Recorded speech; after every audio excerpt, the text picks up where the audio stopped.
That is oh girl of King. Oh, me no money story that kiena. Udakira. One yaman. One ya. Congratulations. Let's see. Oh. Wonderful. I'm a tigwalo. No. So what even cash or transfer out. If I water. Yeah. No, I mean 25. Oma. Okay. Yo. No whatever that. You want to me do? Yeah, mo yo moto. Mo. Sister call. I am who do we am? Monya ni oven moto me. Salubua.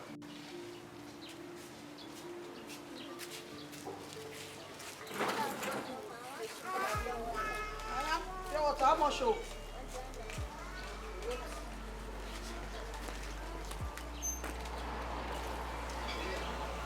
Oh yes. Yeah, pure water. Pure water in it. Hey, brother, call book here. If you are here, no, I worry. Give money, though. Okay now. Bye bye. Water is life. We are the pure water. Yeah. A can water already. Pure water we are there. We not the can water. Yeah. Because if you pure water, you know they can't water. Maybe I will not get no need that me. Mommy go. Yeah, you might be go. You know, I mean, no, nah. One more nail on here. One more here. Oh. If you are here. Yeah, take the woman to gum. He should come. You are okay. Also, we are women. Now we to do the catches. Okay. You got no. I got money. One more. You want to go along? Oh, hey, What's here? no more. Yes, nah. I mean, no, nah. Water is life. I do my home. You can't make only life now. The bullet, I can't immediately transfer. Okay. Sorry, what are they close? Oh, you know what? You met 080. Put the attic. I number me worry. I number I can't attend. 09. okay. 34 33 27.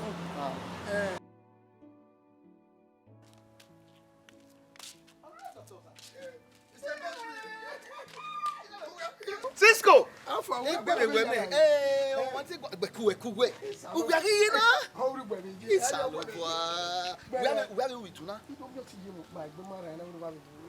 Okay.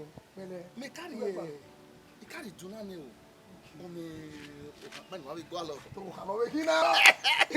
You say me not the fay at the Eta area. The lady, Maire, okay, or Winogi.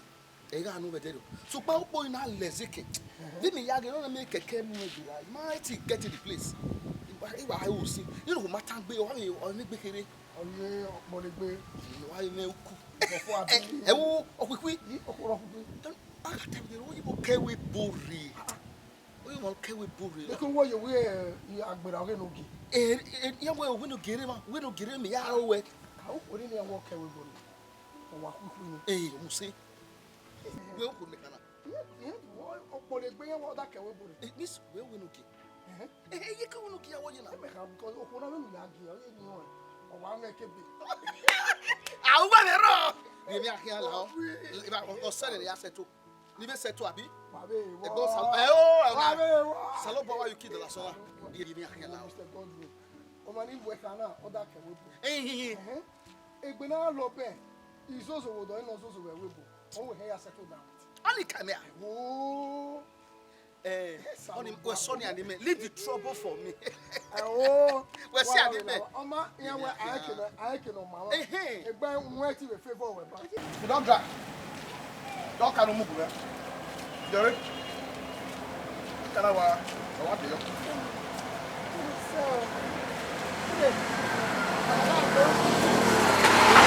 Give me a 100 naira. Sister. Brother. Come. Oh, a long time. Give him. Yeah. Where you marry? You were in now. I want you. Hey, must have been. Yeah, but how where? Only go what the buy. Eh, 100 naira we no. Agua. Madam, 1,000. 1,000. Yes. 1K. What I say? Oh, no, ma. Yeah. You got me a carrot, Chimena. You got me a carrot, no, we are going. Okay. Sister, I agree. No, we are no back. Madwa, what do you mean? Pois é. Ele cuidou? Mas tu não trabalha, tá? Ok. No museu. É. Eu não vou me dar o direto, eu vou WhatsApp. Tu já colou, né? Ok, já estou aí. É? Ah. Não dá bom eu. Também o apelo.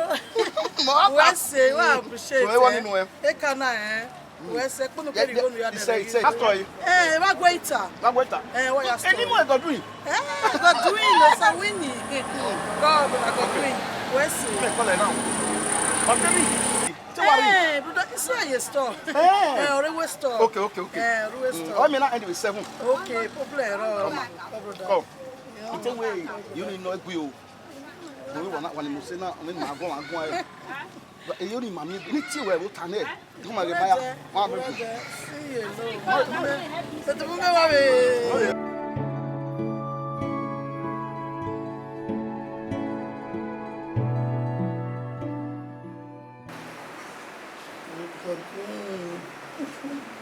yeah, na music.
Evbaguehita. Inimeni Oga. Bagele Osalopo le ka we Godwin na. Ni gwa Evbaguehita no. Osalopo ya join ma problem. No we we me. Na to bi me we mo so pa ma DJ o tion Igboga diara ikwe who that were making army. Yes, give you all kan ekinoje now go e Godwin tu e mo baba now e mo ya ni lega ni akayo go me no mari my va ni akwe boy you know egbenu bera egbenu bije ni ataye ni maiva no ma ni ma o me gbe baba la o pase yo iwe mo iwe mo wo era iwe mo Godwin na iwe mo o le mo wa mo awon e mo gbe me wa yan ya Godwin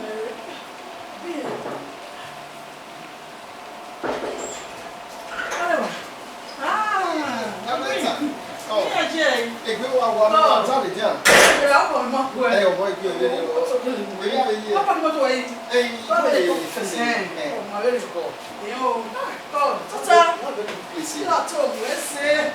Wow, ba ye wa ko wa yi no. Tata no ku ya you understand? Ai, se listen here, ne. Abbas. Amare. Okay. It's okay.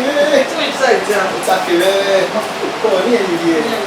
Ya wa ge we o ni ni o se ne. Yes. Very first day no be weather on you. I will never go far away. Really? Jesus. I'm just blessed. We're no wala. Then why you I know. When I said of women, what's a man you are? It don't take away up right now. Whoa. I want to spoil you. Oh, Oh yeah, now just go and get dressed. I came to take you out. I want to spoil you.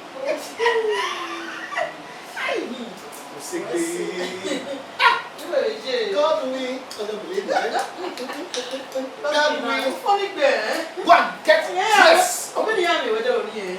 Yeah, what are we here with Betty? Only one move. Really? You understand? What's your problem? Yeah, with yeah. Just go and get dressed. No.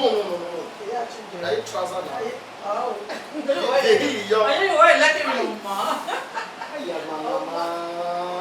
I want to the Kimano. And you go back to the no. I'm not again.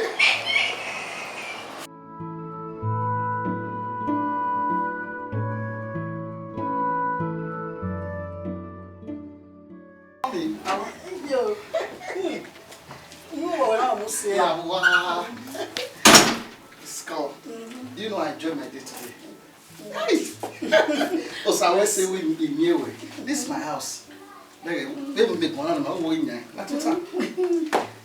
How did you enjoy today? Larry, come and sit down. I'm so happy. Evbaguehita. But you will do me a favor. Close your eyes. Give me just a minute. Okay, sir. Promise me, okay, allow. Oh, you know. I'm coming. My love.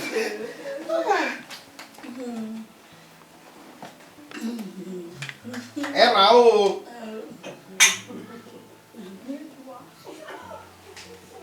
You can open your eyes. Happy birthday to you. Happy birthday to you. Happy birthday. Happy birthday. Happy birthday to you. Hip, hip, hip. Hooray! How old are you now? How old? What? Happy birthday, baby. I'll manage it. Give me a key. I have a special gift for you. Let me keep this. Wow, it's for you. Just manage it. Wow! Gold wristwatch. What the men are Yes, now. My God. My God. So I love you so much. Happy birthday. Okay. In my tea without you. Please sit down. God, do you like it? You went more than you went away. God. You went more. Let's see. So, what time I will have that? You know what? From today, I won't hang back. What's here? Now we will say, we are like you went away. Oh, no, you made a hand where we are not a tick ball. Whoa, no waking. Oh, no, what you made a my head as we go, my bed, but what they'll go. We're not surprised me with a birthday picture. Yes. Happy birthday. You are more than this now. Okay, you know what? No need. You really like Mom, can you go with me? Of course, why not? You are set to when you are set to when. I'm always with pool. Turn around. If you go, je bava. Ya what te women. Women.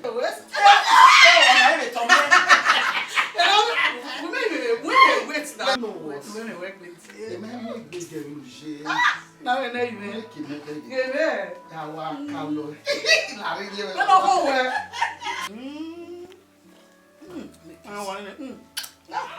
God. Now, what a great movie now. What a great battle. Let's do it. Drop your drink. Yeah. No, we do not there. If I'm a war, okay. Bring your hand from me. One of people book. That's one go away. Yeah. Feel like that. What the people like that? Eat my pile. Oh, come on. No, when now. Oh, when I'm like no man. That way, what a day. Bọ́lọ̀ mẹ́. Ẹ̀gẹ̀ bọ́lọ̀ mẹ́. Wẹ̀ bọ́ ọ̀tà wẹ̀ à. Dábẹ́ wẹ̀ pàpà náà. Ìgbà yìí wẹ̀ náà kẹ́lẹ́ kẹ́. Gẹ̀ ìwẹ̀. Wẹ̀ lọ fún gbé. Fóònù gbó ẹ̀ ẹni mi ò progress. Ari no re yo e onu re. Baby. Baby ya ko. Ya lawa. Kill. Ya really. I'm going to back you. Come on. When I know what I can do now. Mama, well, I have you here.